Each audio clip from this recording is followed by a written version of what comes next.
Le scandale d'espionnage de la NSA a remis au goût du jour l'idée d'une agence de renseignement européenne comme une alternative au renseignement américain.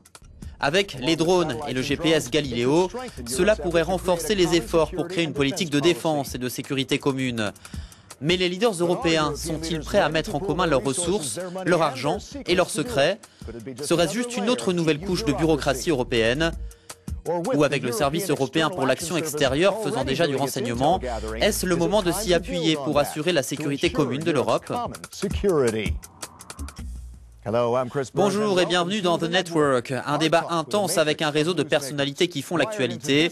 Connecté dans cette édition ici au Parlement européen à Bruxelles, Sergio Carrera, directeur de recherche à la tête du programme Justice et Affaires intérieures du Centre d'études politiques européennes. Sophie in 't Veld, vice-présidente de la Commission des libertés civiles, de la justice et des affaires intérieures du Parlement européen. Elle est porte-parole du groupe Alliance des démocrates et des libéraux pour l'Europe sur les questions de renseignement et de surveillance. Et à Copenhague, Tarja Kronberg, députée européenne, membre du groupe des Verts, Alliance libre européenne.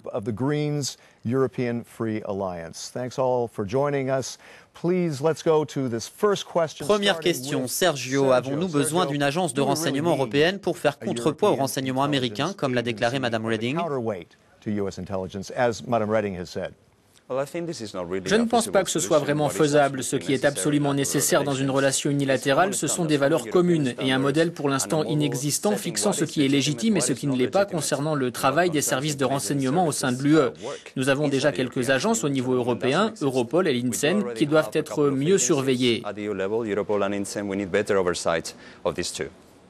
Ok, Sophie, qu'en pensez-vous? Avons-nous besoin de ce genre d'agence de renseignement commune? En fin de compte, cela fera partie de la politique étrangère et de sécurité commune. Et il y a déjà une sorte d'agence de sécurité et de renseignement appelée l'INSEN. Cependant, ce n'est pas intégré dans le traité. Donc il n'y a pas de propre base légale. Elle n'est pas claire du tout. Il n'y a pas de contrôle démocratique. Si nous mettons en place quelque chose, cela doit être correctement intégré. Donc, Tarja, pensez-vous que c'est nécessaire ou a-t-on besoin de plus de clarté? Je pense que nous avons besoin d'une discussion au sujet d'une agence de renseignement européenne sur l'équilibre entre la sécurité et la vie privée en Europe. Nous ne sommes pas aux États-Unis où la sécurité est la priorité. Et je pense que cet équilibre entre vie privée et sécurité mérite débat. Il nous faut des valeurs communes. L'appel à créer une agence de renseignement européenne montre les ambitions dangereuses de l'Europe. Ce sont les mots de l'eurodéputé britannique Geoffrey Van Orden, qui ajoute « L'UE n'a pas à se mêler des affaires de défense et de renseignement ». Qu'en pensez-vous, Sergio? L'UE joue déjà un rôle dans la sécurité intérieure et extérieure. C'est absolument indispensable qu'elle se tienne à ses principes, en particulier la démocratie et les droits de l'homme, quand elle est confrontée à ce genre de commentaires.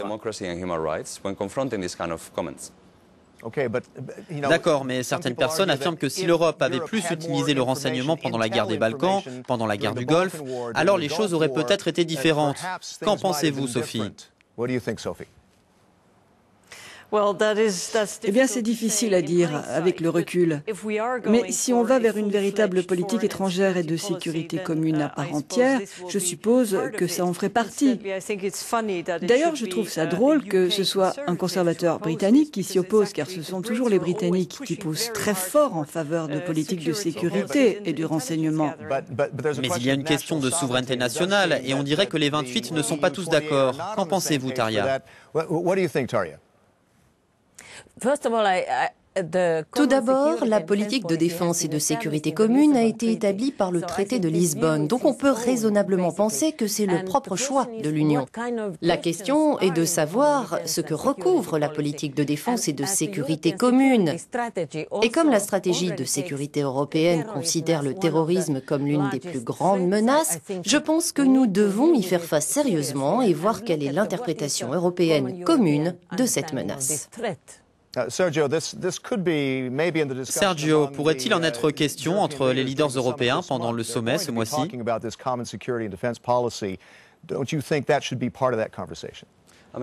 Absolument. Je pense que ces discussions doivent prendre en compte ces questions soulevées du point de vue de la justice et des affaires intérieures. Des normes communes en matière de protection des données sont absolument nécessaires avant de débattre les questions de sécurité extérieure, et plus d'informations n'est pas toujours la solution. Accroître le renseignement n'est pas toujours la solution aux défis auxquels l'Europe et les autres pays font face. Nous devons absolument nous attacher aux principes de démocratie et d'état de droit qui sont en jeu en ce moment. Précisément, Sophie, comment mettez-vous en place une agence de défense européenne sans qu'elle ne devienne un autre Big Brother ? Quelque chose de semblable existe déjà, mais on en ignore tout. Nous savons que les agences de renseignement nationales coopèrent étroitement, mais nous n'avons pas la moindre idée de ce qu'elles font. Vous dites que le Parlement européen voudrait avoir plus d'informations à ce sujet ? Je pense que cet embryon d'agence de renseignement devrait devenir officiel et être soumis à un contrôle démocratique approprié pour que nous sachions ce qu'il se passe. Créer une agence, cela ne veut pas dire créer un Big Brother. Cela permettrait de quitter cette situation floue, sans supervision, dans laquelle nous nous trouvons. Tarja, que pensez-vous de l'aspect Big Brother ? Je pense que nous sommes déjà sur la voie d'une société contrôlée. Donc je pense que c'est important de discuter de cet équilibre entre la sécurité et la vie privée. Et nous avons sans aucun doute besoin d'un renseignement intelligent.